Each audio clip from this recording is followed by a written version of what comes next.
Hey everybody, this is GGB co-host Poppers, and we're going to get into the Texans at Bears game. Let's get into this whole thing. So,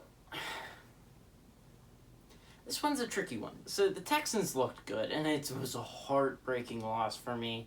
They had it at the 1 yard line. David Johnson had been running well all night, and Deshaun Watson fumbled it. And I mean, I'd like to be angry at Deshaun, but he's the only reason they were in that game to begin with. It's like blaming Sam Ellinger for a loss. I just can't do it because he's the only one fighting out there. But let's get in. It's interesting. Although it feels unlikely that the Texans make the playoffs at this point, they'd have to hope for an 8-8 record, and the fact is, it's probably not going to happen. So the fact that an 8-8 record could get him in, that's unlikely, to say the very least, is what I'm trying to say.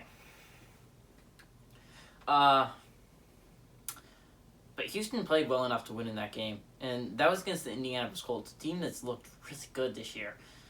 If there was a team that I would not want to play, if I was a top team and I wanted to play a lower team, Texans would not be my choice. They've just looked too good to bet against them. I can't do it.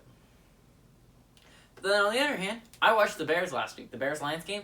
Mitchell Trubisky looked great, and I'm not stretching anything. He looked like a real NFL quarterback. He looked phenomenal against the Lions. And again, this is against the Lions. The Lions defense isn't known for being really fantastic, but he looked good. He looked phenomenal.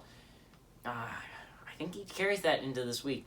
I'd like to address something for the Texans. I called the Texans idiots for letting Kenny Stills go.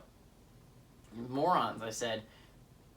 I understand why they let Kenny Stills go, because you know what? Kenny Stills gone opens up an opportunity. It lets Kiki Kuti do his thing, and God, he was great. He was phenomenal. He was like, whenever the Colts were like, we're gonna take Brandon Cooks away, Kiki Kuti had over 100 yards. Who do you pick? Do you take away Kiki Kuti or Brandon Cooks? And dang, did he make a lot of fantastic plays down the stretch. He was phenomenal.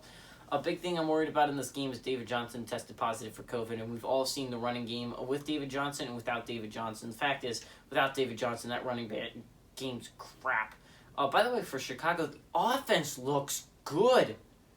Weird, but it does. It looks like a semi-competent offense.